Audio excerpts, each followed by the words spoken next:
আসসালামু আলাইকুম সবাইকে। আশা করি সবাই ভালো আছে। ফিরে এসেছি এই গল্পের নতুন একটি পর্ব নিয়ে। যারা চ্যানেলে এখনো নতুন অবশ্যই সাবস্ক্রাইব করবেন এবং লাইক অ্যান্ড কমেন্ট করে পাশে থাকবেন। ফিরছি গল্পে। প্রণয়ের অমল কাব্য, লেখক DRM সোহাগ, পর্ব সংখ্যা 15। আর কণ্ঠে আমি আছি ইতি। গাড়ির ঝাঁকুনিতে মায়ের ঘুমন্ত মুখ দিলে কাচের সাথে গিয়ে লাগে। সময় যত যায় মেয়েটার মাথা তত ধাক্কা লাগে কাছের গায়ে। ইরফান একবার তাকায় মায়েরার পানে, এরপর গাড়ির ব্রেক কষে। মায়ের দিকে এগিয়ে গিয়ে মেয়েটার মাথা বাম দিকে সরিয়ে দেয়। মায়েরার বন্ধ চোখের কোণে ছিটে ফোটা পানির কণা চোখ এড়ায় না ইরফানের। ভ্রু কুঁচকে যায় তার। মায়েরা একটু নড়ে চড়ে পিটপিট করে চোখ মিলে তাকালে তার মুখের সামনে ইরফানকে দেখে ভয় পেয়ে যায়। চোখ বড় বড় করে চিৎকার দিতে গেলে ইরফান ডান হাতে মায়েরার মুখ চেপে ধমকে বলে, স্টুপিড, এটা রাস্তা, চিৎকার করছো কেন? মায়েরা ঢোকে, পলক ঝাপটে দেয় বার কয়েক। ইরফান শান্ত গলায় জিজ্ঞেস করে, কেঁদেছো কেন? মায়েরা অবাক হয়ে তাকায়, বারবার চোখের পাতা ফেলে ইরফানের দিকে তাকায়। ইরফান রেগে বলে, স্পিক আপ। মায়েরা ধমক খেয়ে কেঁপে ওঠে। দুহাত তুলে ইরফানের হাত তার মুখ থেকে সরানোর চেষ্টা করে। ইরফান নিজেই তার হাত সরিয়ে নেয়। মায়েরা স্বস্তির নিঃশ্বাস ফেলে। ইরফান গাড়ির গ্লাস নামিয়ে দেয়। আশেপাশে চোখ ঘুরিয়ে কিছু খোঁজায় ব্যস্ত হয় খানিক। কাঙ্ক্ষিত জিনিস হয়তো চোখে পড়েছে। গাড়ি থেকে নেমে গটগট পায়ে সামনের দিকে যায়। মায়েরা জানালার দিকে তাকালে দেখলো বিকেল গড়িয়েছে। সন্ধে নামবে ভাব ভাব। কিছুক্ষণের মাঝেই তার পাশের দরজা খুলে যায়। মায়েরা ভ্রুকুচকে তাকানোর আগেই তার কোলের উপর ইয়া বড় ফুচকার প্যাকেট রাখে ইরফান। শুধু ইয়া বড় নয়, দোকানে হাফ বস্তার মতো যে ফুচকা প্যাকেট ভরে রাখে ফুচকাওয়ালা, সেই প্যাকেট তার কোলের উপর। মায়েরা চোখ বন্ধ করে বড় বড় নিঃশ্বাস ফেলে। ভাবনার মাঝেই ইরফান অপর পাশে এসে ড্রাইভিং সিটে বসে। মায়েরা চোখ বড় বড় করে তাকায় ইরফানের দিকে। ইরফান সিট বেল্ট লাগিয়ে মায়েরার পানে তাকায়। মেয়েটাকে এমন অস্বাভাবিক ভাবে তাকাতে দেখে ভ্রুকুচকে বলে, হোয়াট? মায়েরা কথা বলতে ভুলে গিয়েছে। কোন রকম নিজেকে বিস্ময়ে দাউনিয়ে জিজ্ঞেস করে, এতগুলো ফুচকা এনেছেন যে? ইরফান ফস করে শ্বাস ফেলে বলে, stop crying and finish it. কান্না বন্ধ করো এবং খেয়ে শেষ করো। বিস্ময়ে মায়ের মুখখানি হাঁ হয়ে যায়। এই লোকটা কি কোনোভাবে ভেবেছে সে ফুচকার জন্য কেঁদেছে? সে ফুচকার জন্য কাঁদবে কেন? নিজ বাড়ির জন্য মন খারাপ হয়েছিল, তাই হয়তো অজান্তেই চোখের পানি জমেছিল। আর এই লোক দোকান তুলে এনেছে? মায়েরা বিস্ময়ে কণ্ঠে বলে, আপনি কি পাগল? পাগল বলায় ইরফান রেগে তাকায়। মায়েরা ইরফানের দৃষ্টি দেখে আমতা আমতা করে বলে, এগুলো দিয়ে আসুন, এগুলো কিভাবে খাবো? ইরফান গাড়ি স্টার্ট দেয়। মায়েরা বিরক্ত হয়ে বলে, ফুচকার বাকি আইটেম কোথায়? ভেতরে সব আছে, ওই ভ্যানটা তুলে আনলেই পারতেন। ইরফান গম্ভীর গলায় বলে, গাড়িতে জায়গা হবে না। মায়েরা দু হাতে বড় ফুচকার প্যাকেট ধরে তার সাথে মাথা ঠেকিয়ে ইরফানের দিকে তাকায়। আপাতত তার খাওয়ার স্বাদ মিটে গেছে। সে ভেবেছে গ্রামে গিয়ে একটা কবিরাজ দেখানোর ব্যবস্থা করবে ইরফানকে। সত্যি সত্যি যদি জিনে ধরে থাকে তবে সেটা ছাড়াতে হবে। ইরফানের ফুপি ঘরের দরজা খুলে সামনে ইরফান আর মায়েরাকে দেখে হাসে। তার ভাই ফোন করে বলেছে ইরফান আর তার বউ আসছে। মায়েরা তাদের গ্রামের হওয়া ইরফানের ফুপির সাথে মায়েরার বেশ ভালোই সখ্যতা আছে। কিন্তু মায়েরার হাতে এত বড় ফুচকার প্যাকেট দেখে অবাক হয়ে বলে, কিরে মায়েরা, তুই ফুচকার দোকান তুলে এনেছিস কেন? মায়েরা ভেতরে যেতে যেতে বলে, আমি আনিনি গো খালাম্মা, তোমার এই ভাতিজা এনেছে। সুধর মা ঘরের দরজা আটকে ইরফানের দিকে তাকিয়ে বলে, তুই এনেছিস? তুই তো এসব খাস না, কি করবি এত সব? ইরফান কিছুটা বিব্রত হলো ফুপুর কথায়।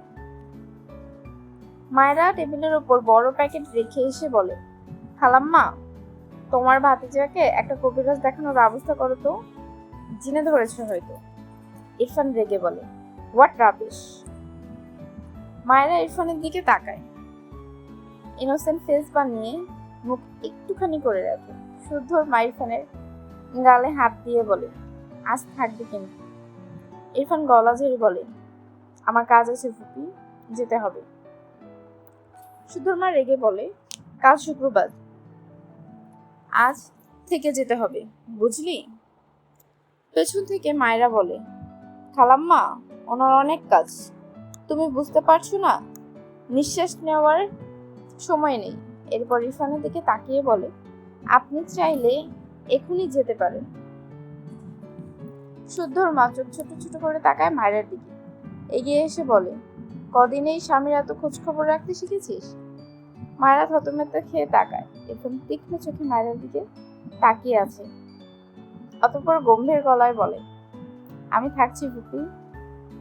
ইরফানের কথা শুনে মায়েরা কাঁদো কাঁদো মুখে ইরফানের দিকে তাকায়। লোকটা তাকে শুধু ধমকায়, গেলেই তো ভালো হতো, থাকতে চায় কেন? অতঃপর অসহায় কণ্ঠে বলে, আপনি থাকবেন কেন? ইরফান রেগে বলে, থাপ্পড় দিয়ে দাঁত ফেলে দেব, স্টুপিড। মায়েরা কাঁদো কাঁদো মুখটা নামিয়ে এদিক ওদিক চোখ ঘোরায়। ইরফান তার বড় ধুতো ঘরের দিকে যেতে যেতে গম্ভীর গলায় বলে, এক কাপ ব্ল্যাক কফি দিও ফুপু। ইরফান ঘরে গেলে তার ফুপি মায়েরার হিজাবের উপর দিয়ে কান টেনে ধরে। মেয়েকে রেগে বলে, আমার ভাতিজার পিছনে এভাবেই লাগিস নাকি সারাদিন? মায়েরা দাঁত কেলিয়ে হাসে, কোমরে হাত দিয়ে মুখ ফুলিয়ে বলে, এমন মানুষকে জ্বালাতে অনেক মজা লাগে খালাম্মা, জানো? যদিও তোমার ভাতিজা একটু বেশি রাগী, কিন্তু আমি এভাবেই চালিয়ে নিই। শুদ্ধর মা হেসে বলে, তা কয়টা থাপ্পড় খেলে পর্যন্ত আমার ভাতিজার পিছে লাগতে গিয়ে? মায়েরা থতমত খেয়ে যায়। থাপ্পড় তো ভালোই খেয়েছে। অসহায় মুখে শুদ্ধর মায়ের দিকে তাকালে তিনি হেসে বলেন, কথা কম বলবি ওর সামনে, বেশি কথা বলা পছন্দ করে না ও। আর আমি এখন আর তোর খালাম্মা হব না। তাহলে কি হবে? মায়েরার কপালে ভাঁজ পড়ে। ইরফানের ফুপু হলে তোর কি হব? ফুপি তো, তাহলে এই নামেই ডাকবি। মায়েরা মাথা নেড়ে সম্মতি জানায়। এখন হাত মুখ ধুয়ে নামাজ পড়ে নে। কোন ঘরে যাব? যার জন্য এই বাড়িতে এসেছিস তার ঘরে যাবি, আর কার ঘরে যাবি? মায়েরা ঢোক গিলে বলল, প্লিজ আমাকে একটা ঘর দাও। ঘর নেই, যা ও ঘরে, একটু পর শুদ্ধ আসবে, তোদের পরপরই রওনা দিয়েছ। মায়েরা অসহায় মুখ করে বলে, তোমার ঘরে নামাজটা পড়তে দাও। আচ্ছা যাও, নামাজ পড়ে নে আমার ঘরে। এই বলে তিনি রান্নাঘরের দিকে যায়। মায়েরা চিন্তিত বদনে শুদ্ধর মায়ের ঘরে যায়। নামাজ শেষে ঘর থেকে বেরিয়ে রান্নাঘরে যায় মায়েরা। শুদ্ধর মা মায়েরার হাতে কফির কাপ দিয়ে বলে, এটা ইরফানকে দিয়াই। মায়েরা কাপটা হাতে নেয়। যেতে গিয়েও কিছু একটা ভেবে পিছু ফিরে এসে বলে, খালাম্মা, করল্লা নেই তোমাদের? আবার খালাম্মা? ও সরি ফুপি, করল্লা আছে? শুদ্ধর মা গরম তেলে মাছ ছেড়ে দিয়ে চুলার আঁচ কিছুটা কমিয়ে মায়ের দিকে ফিরে বলে, এখনো কাঁচা করল্লা খাওয়া ছাড়িসনি? আমার ভালো লাগে, দাও না। ও বাড়িতে পাইনি, খেতেও পারিনি। ভদ্রমহিলা চোখের ইশারায় দেখিয়ে দিল। মায়েরা সেখান থেকে দুটো করল্লা ডান হাতে তুলে নেয়। পাশে ছোট্ট একটা ব্লেন্ডার চোখে পড়ে। কিছু একটা মাথায় আসে। দ্রুত ব্লেন্ডারের সাহায্যে একটা করল্লা ব্লেন্ড করে নেয়। শুদ্ধর মা তাকাতেই মায়েরার দিকে। এই মেয়েকে গ্রামের মোটামুটি সবাই ভালোই চেনে। এর মধ্যে শুদ্ধর মার সাথে ভাব বেশি ছিল, যা এখনো আছে। মায়েরা ব্লেন্ড করা করল্লার কিছুটা কফির মগে ঢেলে দেয়, বাকিটা সে নিজে এমনিই খেয়ে নেয়। এরপর একটা চামচের সাহায্যে কফিটা একটু ঘেটে দেয়। এখানে আর দাঁড়ায় না, দ্রুত পায়ে রান্নাঘর থেকে বেরিয়ে পা বাড়ায় ইরফানের ঘরের দিকে। ডান হাতে একটা কাঁচা করল্লা নিয়ে একটু পরপর কামড় দেয়। ইরফান ঘরের জানালার কাছে দাঁড়িয়ে ফোন স্ক্রল করছে। মায়েরা ভেতরে উকি দিয়ে বলে, আপনার কফি। ইরফান পিছন ফিরে তাকায়। মায়েরাকে দেখে ভ্রুকুচকে বলে, কাম। মায়েরা ধীর পায়ে এগিয়ে যায়, মনে মনে হাসছে। তার না হয় করল্লা ফেভারিট, কিন্তু ইরফানের ভীষণ অপছন্দের। ইনায় আপুর থেকে শুনেছে। মায়েরাকে মিটিমিটি হাসতে দেখে ইরফান গম্ভীর গলায় বলে, হোয়াট হ্যাপেন? হাসছো কেন? মায়েরা থতমত খেয়ে তাকায়, দুদিকে মাথা নাড়িয়ে বলে, এমনি। হাত বাড়িয়ে দিয়ে বলে, এই নিন আপনার কফি। ইরফান মায়েরার দিকে তীক্ষ্ণ চোখে চেয়ে কফির কাপ নিল। মায়েরা মিকি হেসে ঘর থেকে বেরোনোর জন্য পা বাড়ায়। এখানে না থাকাটাই তার জন্য এখন ভালো। ইরফান কফির মগে চুমুক দিয়ে ছিটকে ফেলে দেয় চুমুক দিয়ে নেওয়া মুখের কফিটুকু। মায়েরা উল্টো ধরেই বুঝলো কাহিনী খতম। দৌড়ে দুপা এগুলো আর এগোতে পারে না। ইরফান মায়েরার হাত টেনে ধরেছে। মায়েরার অসহায় লাগলো। সে পালাতে পারবে না কেন এই লোকটার থেকে? এখন কি করবে তাকে? ইরফান মায়েরাকে টেনে তার সামনে দাঁড় করিয়ে দাঁতে দাঁত চেপে বলল, করলা মিশিয়েছে কেন? মায়েরা অবাক হয়। সে খুব সামান্য করলা মিশিয়েছে। এ লোক এক চুমুকে ধরে ফেললো। কি সাংঘাতিক নাক মুখ! ইরফান রেগে হাতের কাপ ছুঁড়ে ফেলল। মায়েরা কেঁপে ওঠে। ইরফান মায়েরার মুখ চেপে উপর দিকে তুলে রাগান্বিত চোখে তাকায়, দাঁতে দাঁত পিষে বলে, স্টুপিড গা। তখনই মায়েরা খুব খুব করে কেসে ওঠে। তার মুখের ভেতর কাঁচা করলা ছিল, তা ছিটকে বেরিয়ে আসে। মুখটা একদম ইরফানের দিকে থাকায় মুখের ভেতরে থাকা করলা ছিটকে বেরিয়ে ইরফানের দিকেই যায়। সে সময় ইরফান গার্ল বলতে মুখটা হাত করে। ঘটনাক্রমে মায়ের মুখ থেকে করলা ছিটকে সরাসরি ইরফানের মুখের ভেতর যায়। মায়েরা ইরফান দুজনেই হতভম্ব। মায়েরা চোখ বড় বড় করে তাকায়। ইরফান হাঁ করে মুখ বন্ধ করে নেয়। শক্ত চোখে মায়েরার দিকে চেয়ে থাকে। মায়েরা বারবার ঢুক দিচ্ছে। আজ সে কত। ইরফান মায়েরার মুখ থেকে হাত সরালো, তবে মায়েরার হাত ছাড়লো না। এগিয়ে গিয়ে জানালা দিয়ে মুখ থেকে করলা ছুঁড়ে ফেলে। রাগে শরীর জ্বলছে। মায়েরাকে টেনে জানালা বরাবর দেয়ালের সাথে চেপে ধরে। ডান হাতে মায়েরার পেট শক্ত করে চেপে ধরে, বাম হাতে জানালার গ্রিল মুঠো করে ধরে। এরপর জ্বলন্ত চোখে মায়েরার দিকে চেয়ে হিসিয়ে বলে, I swear stupid girl, I will just kill you. মায়েরা এবার সত্যি ভয় পাচ্ছে। কান্না মাখা গলায় বলে, সরি, আমি ইচ্ছে করে কাশিনি, বিশ্বাস করুন। মায়েরার মুখে এখনো কিছুটা করলার অংশ আছে, যার ফলে কথাগুলো জড়িয়ে যায়। ইরফান হাতের স্থান পরিবর্তন করবে। জানালা থেকে হাত নামিয়ে সে হাত মায়েরার পেট ধরে জানালার সাথে চেপে রাখে। ডান হাত উঠিয়ে মায়েরার মুখের থেকে এসব অখাদ্য জোর করে বের করে দেয়, যেন ছোট কোনো বাচ্চা অখাদ্য ভুল করে মুখে নিয়েছে, তাই জোর করে শক্ত হাতে বের করলো। মায়েরা মুখে ব্যথা পেয়েছে। ডান হাত উঠিয়ে ইরফানের কাঁধে হাত দিয়ে ঠেললে ইরফানকে তার থেকে দূরে সরাতে চায়, তবে তার হাতে আধা খাওয়া করলা ইরফানের চোখে পড়ে। অদ্ভুতভাবে মায়েরার হাতে ধরে রাখা আধা খাওয়া করলার দিকে চেয়ে থাকে। ডান হাতে নিজেই নিজের মাথার চুল টেনে ধরে। হঠাৎই আবারও মায়েরার মুখ শক্ত হাতে চেপে রাগান্বিত স্বরে বলে, এই স্টুপিড গার্ল, তুমি কি গরু? এসব অখাদ্য খেতে রুচিতে বাঁধে না? ইরফানের কণ্ঠে রাগের পাশাপাশি কিছুটা বিস্ময় মিশিয়ে আছে। মায়েরা মাথা নিচু করে বিড়বিড় করে, নিজে গন্ডার হয়ে আমায় গরু বলছে। ইরফান মায়েরার হাত থেকে আধা খাওয়া করলাটা নিয়ে জানালা দিয়ে ফেলে দেয়। মায়েরা মাথা তুলে বলে, ওটা ফেললেন কেন? আমার করলা খেতে ভালো লাগে। ইরফান বিরক্ত কণ্ঠে বলে, তা তো লাগবেই, গরুদের এসবই ভালো লাগে, স্টুপিড। মায়েরা তার দুহাত দিয়ে ইরফানের হাত তার পেটে থেকে সরাতে চায়। ইরফান ধমকে বলে, স্টুপিড গার্ল, চুপচাপ থাকো, নয়তো থাপড়ে সব দাঁত ফেলবে। মায়েরা অসহায় চোখে ইরফানের দিকে তাকিয়ে বলে, হাত সরান, আমার পেট ফেটে গেল।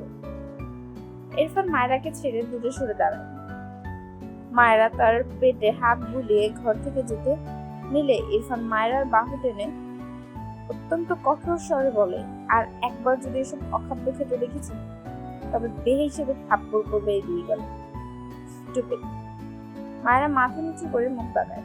তার পছন্দের খাবার সে খাবে, অসহ্য লোক একটা। তার জীবনটা কেমন বন্দি বন্দি লাগে ইদানিং। হাত পা ছড়িয়ে কাঁদতে ইচ্ছে করে। ইরফান মায়েরার হাত ছেড়ে ওয়াশরুমে চলে যায়। মায়েরা ইরফানকে ভেঙচি কেটে দৌড়ে বেরিয়ে যায়। মায়েরা ডাইনিং টেবিলের চেয়ারে বসে ফুচকা খাওয়ায় ব্যস্ত। পুরো প্যাকেট টেবিলের উপর রাখা, বাটি থেকে কিছু অংশ নিয়ে মনোযোগ দিয়ে খাচ্ছে মেয়েটা। চেয়ারের উপর পা তুলে ভাঁজ করে বসেছে, প্রায় অর্ধেকের একটু কম পরিমাণে খাওয়া শেষ। একটা বাটিতে কাঁচা মরিচ এনেছে, ফুচকা সাজিয়ে তার উপর একটা মরিচ দিয়ে খায়। একদম ঝাল ছিল না এগুলো, তাই এই বুদ্ধি করেছে। চোখ মুখ লাল হয়ে গিয়েছে, চোখ থেকে 2 ফোঁটা পানিও পড়ছে, তবে মুখের এক্সপ্রেশন বোঝাই যাচ্ছে সে বেশ তৃপ্তি করে খাচ্ছে। মায়ের কথা হলো, ঝাল খাবে, চোখ দিয়ে পানি পড়বে, চোখ মুখ লাল হবে, এটাই তো মজা, না তো ঝাল খেয়ে লাভ কি? কথার মাঝে হঠাৎই সামনে চোখ পড়লে দেখে ইরফান তার সামনে দাঁড়িয়ে রাগী চোখে তার দিকে চেয়ে আছে। মায়ের ফুচকা চিকুনো অফ হয়ে যায়, অসহায় চোখে তাকায় ইরফানের দিকে। আবার কি করলো? এটা মাথা নিচু করে ফুচকা গিলে নিল, আর চোখে ইরফানের দিকে তাকালে দেখে এখানে সেভাবেই তাকিয়েছে। এবার মায়ের গড়াগড়ি করে কাঁপতে ইচ্ছে করছে। এ লোকটা একটু শান্তি দিচ্ছে না তাকে। ভাবনার মাঝে ইরফান এগিয়ে এসে ফুচকার প্যাকেটটা নিয়ে বাইরে যেতে নেয়। মায়েরা চোখ বড় বড় করে তাকায়। দ্রুত চেয়ার থেকে নেমে ইরফানের হাত টেনে ধরে। ইরফান রেগে পিছু তাকায়। মায়েরা ইনোসেন্ট ফেস করে বলে, প্লিজ দিয়ে দিন ফুচকাগুলো। কোথায় নিয়ে যাচ্ছেন এগুলো? ইরফান রাগে বা হাতে মায়েরাকে টেনে তার সামনে দাঁড় করে দাঁতের দাঁত চেপে বলে, এগুলো সব খাবে? মায়েরা আমতা আমতা করে বলে, আমি। ইরফান রেগে বলে, স্টুপিড গরু। মায়েরা মাথা উঁচু করে রেগে বলে, একদম আমাকে গরু বলবেন না। পিছন থেকে শুদ্ধ বলে, কিরে তোরা আবার মারামারি করছিস নাকি? ইরফান বিরক্ত চোখে তাকায় গেটের দিকে। মায়েরাও পিছু ফিরে তাকায়। শুদ্ধকে মায়েরা ইরফানের সুবাদে চিনেছে। আগে শুদ্ধ শহর থেকে গ্রামে আসলে এবারই আসতো না, তাই আগে শুদ্ধকে চিনত না। ইরফান মায়েরাকে ছেড়ে হাতের পকেট শুদ্ধর হাতে দিয়ে বলে, ফেলে দিয়ে আয় তো এগুলো। মায়েরা শব্দ করে বলে ওঠে, না ভাইয়া, ফেলবেন না প্লিজ। শুদ্ধ পুরোকোচকে চেয়ে আছে, এটা তো দোকানদারের সম্পদ। ইরফানের হাতে কেন বুঝলো না। ইরফান রেগে মায়েরার হাত ধরে টেনে তার ঘরের দিকে নিয়ে যায়। মায়েরা নিজেকে ছাড়াতে চায়, তবে ইরফানের সাথে পারে না। পিছু ফিরে বলে, ভাইয়া প্লিজ, ওগুলো ফেলবেন না, আমার হার্ট ওগুলো। শুদ্ধ হেসে ফেলে, মেয়েদের হার্ট ফুচকা, ইন্টারেস্টিং। রান্নাঘর থেকে শুদ্ধর মা বেরিয়ে এসে ছেলেকে দেখে বলে, তুই আবার কোথা থেকে ফুচকা আনলি? শুদ্ধ এগিয়ে এসে প্যাকেটটা টেবিলের উপর রেখে বলে, আমি আনিনি মা, ইরফানের বউ খাচ্ছিল হয়তো, তাই ইরফান ফেলে দিতে বললো আমাকে। শুদ্ধ মা ভ্রুকুচকে বলল, ইরফানই তো এসব এনেছে, ফেলতে বলবে কেন? এরপর প্যাকেটটার দিকে নজর পড়লে অবাক হয়ে বলে, মেয়েটা এতগুলো খেয়ে নিয়েছে, ওর পেট কুলোবে না তো, কেমন পাগল মেয়ে দেখো। শুদ্ধ ভ্রু কুচকালো, ইরফানই কিনেছে, আবার ইরফানই ফেলতে বলছে। কিছু একটা ভেবে শব্দ করে হেসে ফেলল। শুদ্ধর মা ভ্রু কুচকে জিজ্ঞেস করলো, হাসছিস কেন? শুদ্ধ তার মাকে জড়িয়ে ধরে বলে, এবার তোমাকে নিয়ে যাবো সাথে, ছেলের সাথে একটু সরল থাকার অভ্যাস করো। এত পারবো না, এত কিছু জানি না। ইরফানের বইয়ের এক্সাম শেষ হলে তুমিও যাবে, আমি নিয়ে যাব, এটাই ফাইনাল। আমার শহরে দম বন্ধ লাগে। শুধু কিছু একটা ভেবে বললো, আচ্ছা তোমার জন্য একটা ছোট্ট গ্রাম বানাবো, হবে না? শুদ্ধর মা হেসে ফেলল শুদ্ধর কথায়, গালে হাত দিয়ে বলল, হাত মুখ ধুয়ে ইরফানকে নিয়ে খেতে। মায়েরা শুদ্ধর মায়ের ঘরে বসে আছে। তখন ইরফান তাকে ঘরে নিয়ে গিয়ে বইয়ের মাঝে বসিয়ে রেখেছিল। একটু এদিক ওদিক তাকালেই রামধমক দিয়েছে। তার একটু ইচ্ছে নেই এই লোকের সাথে থাকার। শুদ্ধর মা মায়ের পাশে বসে বলল, যা গিয়ে শুয়ে পড়। মায়েরা ইনোসেন্ট ফেস বানিয়ে বলে, ও খালাম, সরি ফুপি, আমাকে তোমার সাথে থাকতে দাও, তুমি তো একাই থাকো। তোমার ভাতিজা আমাকে সহ্যও করতে পারে না। এক মিনিট, তোমার ভাতিজাই আমাকে ও ঘরে থাকার ব্যাপারে মানবে না। লাস্ট লাইনটা বলার সময় মেয়েটার মুখে ব্যাপক হাসি মিশেছিল। শুদ্ধর মা হেসে বলল, আমি মানিয়ে রেখে আসবো, আয় আমার সাথে। মায়ের মুখটা আবারও ভোঁতা হয়ে যায়। ও ওই লোকের সাথে এক ঘরে থাকবে? কিভাবে সম্ভব? শুদ্ধর মা মিটিমিটি হাসছে। এদের সম্পর্কে কেমন সেটা খুব ভালোই জানেন। স্বামী স্ত্রী এভাবে আলাদা থাকলে সম্পর্ক কি স্বাভাবিক হয়? একসাথে থাকলে না হয় ধীরে ধীরে দুজনকে মানবে। মায়ের হাত ধরে টেনে বিছানা থেকে নামালো। এরপর ইরফানের ঘরের সামনে গিয়ে ডাকে, ইরফান। ইরফান দরজা খুলে বলে, কিছু বলবে ফুপি? শুদ্ধর মা হেসে বলে, তোর বউকে রাখ। কথাটা বলে তার ঘরে চলে যায়। মায়েরা কাঁদো কাঁদো মুখ করে মাথা নিচু করে দাঁড়িয়ে আছে, মেঝেতে পায়ের নখ খুঁজছে। এ লোকের সাথে থাকতে হবে জানলে বাসাতে ঢুকতোই না, তার কোনো এক বান্ধবীর বাড়িতে গিয়ে থাকতো। ইরফান গম্ভীর মুখাভাবে মায়েরার দিকে চেয়ে থাকে কিছুক্ষণ। এরপর মায়েরার পাশ কাটিয়ে ঘরের বাইরে বেরিয়ে যায়। মায়েরা পিছু ফিরে দেখলো এই ঘর সোজা শুদ্ধের ঘরের দিকে যেতে যেতে স্বস্তির নিঃশ্বাস ফেললো। বুঝলো শুদ্ধের সাথে থাকবে বলে বেরিয়েছে। এরপর সেও ঘরের ভেতরে যায়। এদিকে ইরফান শুদ্ধর ঘর পাশ করে বাকি যে 3টে রুম আছে সবগুলোর সামনে যায়। প্রতিটা ঘরে তালা লাগানো। ভালো করে বুঝলো এ কাজ শুদ্ধের। মেজাজ বিগড়ে গেল। পিছিয়ে এসে শুদ্ধর দরজার সামনে দাঁড়ায়। গম্ভীর গলায় দাঁত চেপে বলে, শুদ্ধ, ওপেন দ্য ডোর। ভেতর থেকে শুদ্ধ শুয়ে শুয়ে ফোন চালায় আর মিটিমিটি হাসে। ইরফান দরজার ওপাশ থেকে কোনো সাড়া পায় না।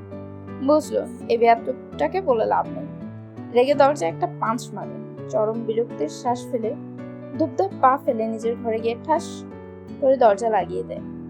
মায়ের ওয়াশরুম থেকে বেরিয়ে ইরফানকে ওভাবে ঠাস করে দরজা লাগাতে দেখে কেঁপে ওঠে। চোখ বড় বড় করে তাকায় ইরফানের দিকে। এরপর শুকনো মুখে বলে, আপনি এখানে আসলেন কেন? আমি আপনার সাথে থাকতে চাই না, প্লিজ আপনি যান। ইরফান ঝড়ের বেগে মায়েরাকে ওয়াশরুমের দরজার সাথে চেপে দাঁত পিষে শক্ত গলায় বলে, জাস্ট একটা কথা বলবে, এই মুখ আজ রাতেই নিজাতে সেলাই করবো আমি। স্টুপিড। মায়েরা ভীত চোখে তাকায়। ইরফানের বাদামি চোখের মনিতে যেন অগ্নিশিখা জ্বলছে। চল শক্ত হয়ে আছে।